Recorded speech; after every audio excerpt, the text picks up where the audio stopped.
a Epístola aos Hebreus, capítulo 4.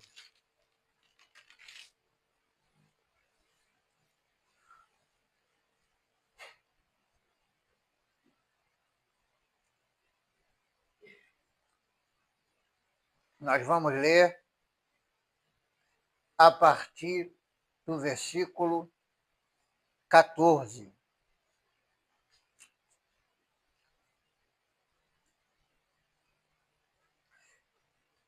Hebreus é uma carta escrita para os cristãos hebreus. Hebreus capítulo 4,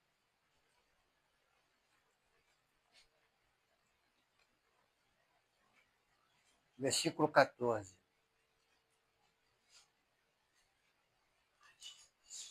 Diz assim: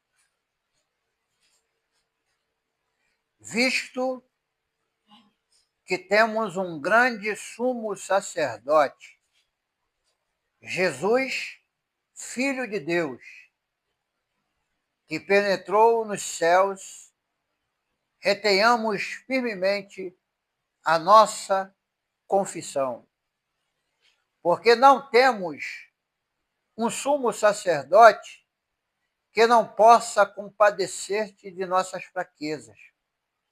Porém, um que, como nós, em tudo foi tentado, mas sem pecado. Cheguemos, pois, com confiança ao trono da graça, para que possamos alcançar misericórdia e achar graça, a fim de sermos ajudados em tempo oportuno. Amém? Querido Deus, a tua palavra foi lida. Senhor, nos dá sabedoria para falarmos a respeito da tua palavra, Pai. Que cada pessoa possa a mente abrir e a tua palavra possa entrar nos corações, em nome de Jesus. Amém. Bem, hoje eu quero falar sobre Cristo, o sumo sacerdote que entende as nossas fraquezas. Todos nós, na verdade, na nossa caminhada cristã, nós enfrentamos momento de fraqueza, de tentações e também de lutas internas. Ninguém é 100% perfeito nessa terra. Todos nós temos momentos que estamos fortes, mas também tem momentos que estamos fracos. Porque fraqueza faz parte da natureza humana. O ser humano em si, ele é fraco. Ele, às vezes, decide em fazer coisas de formas equivocadas. Nós, às vezes, nos equivocamos naquilo que fazemos. Mas a coisa importante é que, muitas vezes, quando estamos num momento de fraqueza, nós achamos que nenhuma pessoa nos entende. E muitas das vezes nós chegamos até a dizer a algumas pessoas, não falo todas, mas algumas pessoas nas suas fraquezas, têm a ousadia de dizer que nem Deus consegue entender por que ele está passando por determinadas fases da vida. Então, o autor da carta aos Hebreus, ele está aqui nos apresentando uma verdade poderosa E qual seria esta verdade? Essa verdade é que o Senhor Jesus, ele é o único que entende a cada um de nós. O ser humano não tem capacidade de entender o outro no momento que ele erra. Nós temos o grande problema de julgarmos muitas pessoas pelos seus atos. A verdade é que, às vezes, nós, seres humanos, somos os que realmente condenamos o nosso próximo. Condenamos pelos atos, condenamos porque cometeu uma falha, condenamos porque alguém pecou. E, às vezes, nós achamos que nós somos mais perfeitos do que Jesus. Se tem uma coisa que eu entendo, é que Jesus, ele passou mais tempo no meio dos excluídos do que no meio daqueles que se achavam sãs e religiosos. Porque muitas das vezes as pessoas que estão dentro da igreja acham que são perfeitas em si. E às vezes nós temos o desprazer de acharmos que temos um alto padrão de santidade, o que na realidade nós não temos. Nenhum ser humano é meramente santo em si. Nós vivemos na vida em um processo diário de santificação. Isso quer dizer que nós nos santificamos hoje, mas devemos continuar nos santificando amanhã.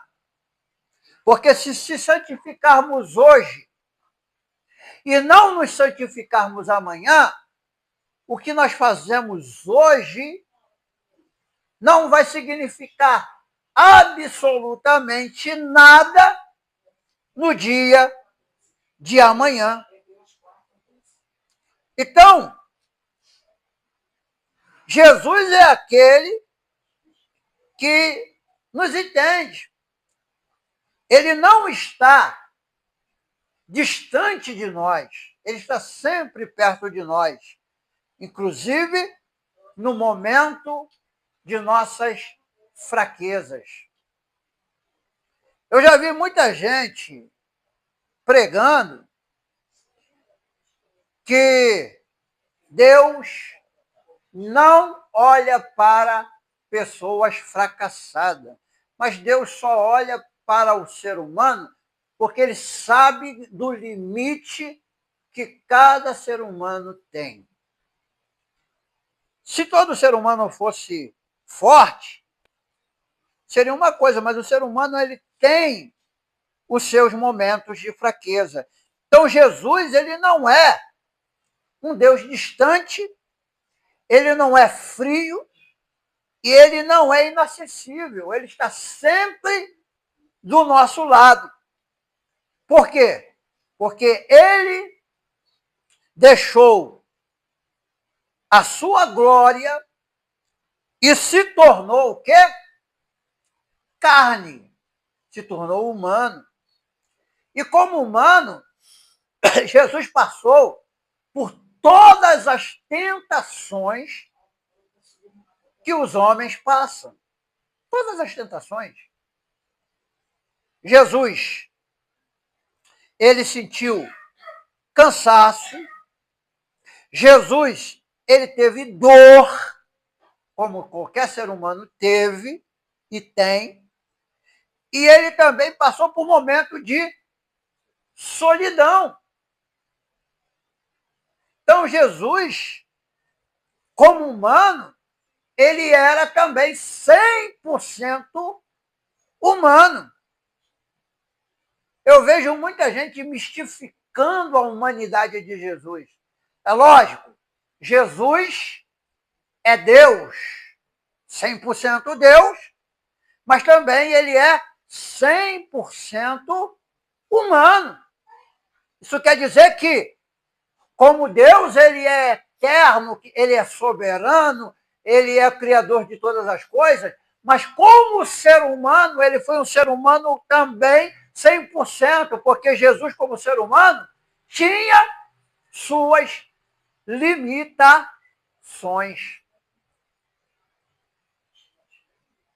Ele tinha limitações. Então, o versículo 15, na parte A, diz, porque não temos um sumo sacerdote que não possa compadecer-se. Cristo, ele se compadece do ser humano. Você sabe que quem mais condena é a religião. A religião sempre foi condenativa. Mas condenamos por quê? Por causa da lei. Porque vivemos debaixo da lei. E quando vivemos debaixo da lei, a lei ela é condenativa. Nós às vezes esquecemos que Cristo, ele fez o sacrifício perfeito. Então a palavra compadecer significa sentir e ter empatia. Ser solidário com alguém. Ter misericórdia para com os miseráveis. Então o Senhor Jesus, ele é tão poderoso que ele sente tudo aquilo que nós estamos sentindo. Nós, às vezes, achamos que quando estamos sofrendo sozinhos. Jesus, ele sofre também com as nossas dores, com os nossos, com as nossas lutas do dia a dia. Tão diferente dos sacerdotes do Antigo Testamento, que eles tinham que sacrificar um animal, e muitas das vezes tinha que sacrificar um animal para eles mesmos. Por quê? Porque os sacerdotes daquele tempo eram homens pecadores, como qualquer outro homem. Então, se tem uma coisa que nós precisamos ter consciência, é que nós somos ainda pecadores.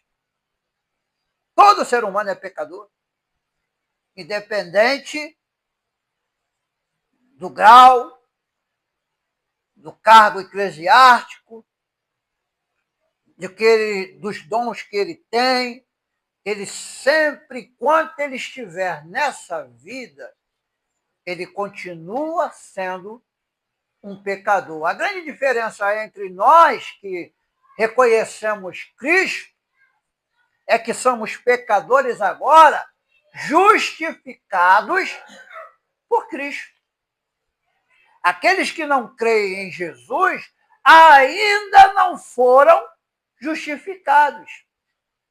Mas você que creu em Jesus, agora você é justificado pela fé. Você continua sendo um pecador, mas agora você não é mais praticante do pecado.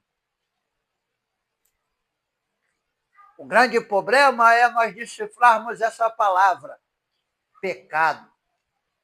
Nós colocamos pecado simplesmente com as coisas mais monótonas que tem na vida.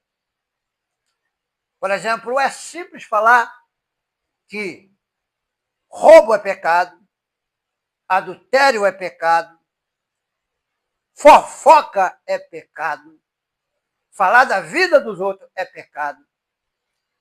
Porque tudo aquilo que é contra a palavra de Deus, que vai à contramão das verdades, se torna pecado. Porque o que é pecado?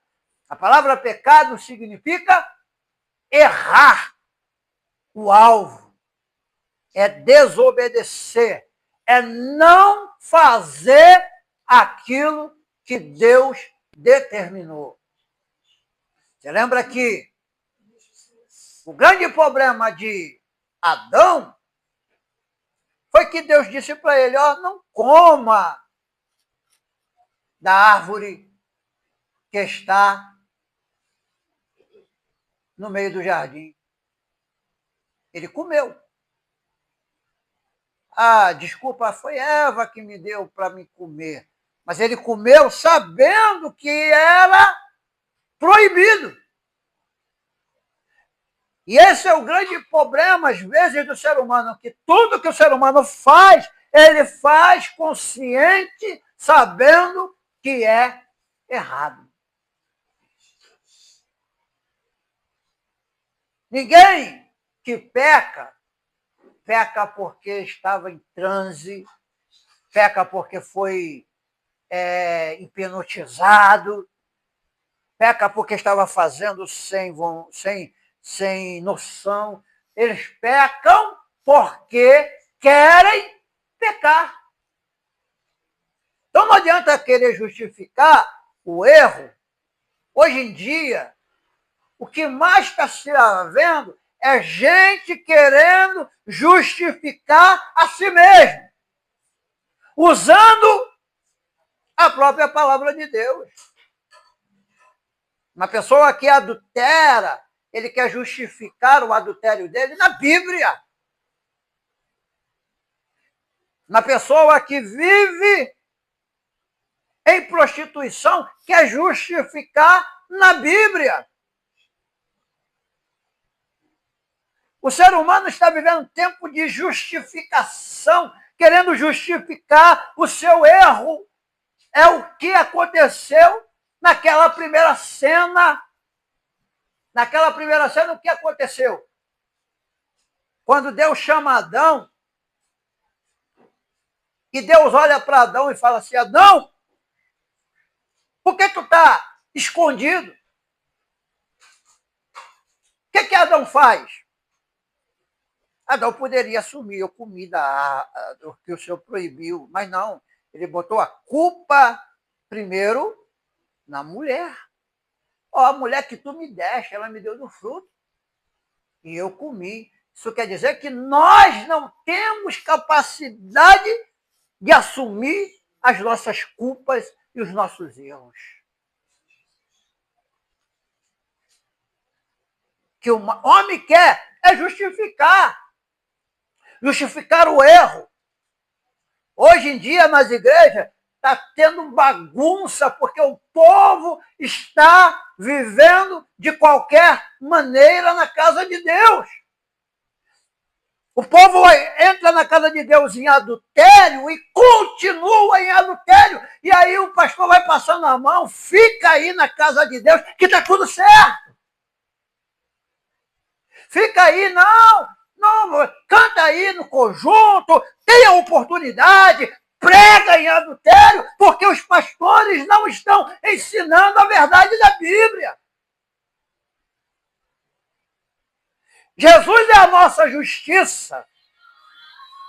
Ele é o único que pode nos justificar. Nós não temos capacidade de justificarmos a nós mesmos. Não temos. Então, a gente, às vezes, por amizade, a gente quer passar a mão na cabeça das pessoas e fala, meu irmão, não tem problema não. E eu não falo aqui de pessoas que formam família e moram juntos. Não estou falando disso, não. Que a pessoa que forma família e mora junto, que é fiel à sua família, ela tem os seus direitos. Quem justifica não somos nós, é Deus. Porque se nós formos falar das pessoas que moraram juntos e morreram no passado, então todo mundo foi para o inferno. Porque no tempo passado só quem podia casar era a Igreja Católica. E quem não era católico não casava. E aí, quem não era católico e não podia casar no civil, morreu, foi para o inferno? Os antepassados que não tiveram documento de cartório, porque cartório só veio existir depois dos anos de 900 para cá, não existia cartório. Como é que era o casamento da Bíblia? O pai fazia um dote, fazia uma responsabilidade escrita, pegava o dinheiro e dava a moça para o rapaz como se fosse algo vendido e comprado. Isso era o casamento. Não tinha cartório. Não tinha cartório. Agora, é lógico, hoje nós temos que viver conforme a lei. Porque se uma pessoa mora junto e não está de acordo com a lei, ela também peca. Por quê? Porque ela está tirando o direito da outra pessoa. Porque para ter totalmente direito, a pessoa tem que ser legalmente casada. Porque se uma pessoa mora junto, muitas das vezes ela não tem o direito que deveria ter. Ela não tem uma segurança civil. Eu já vi aí fato de pastores que fazem casamento apenas religioso, que eu acho errado.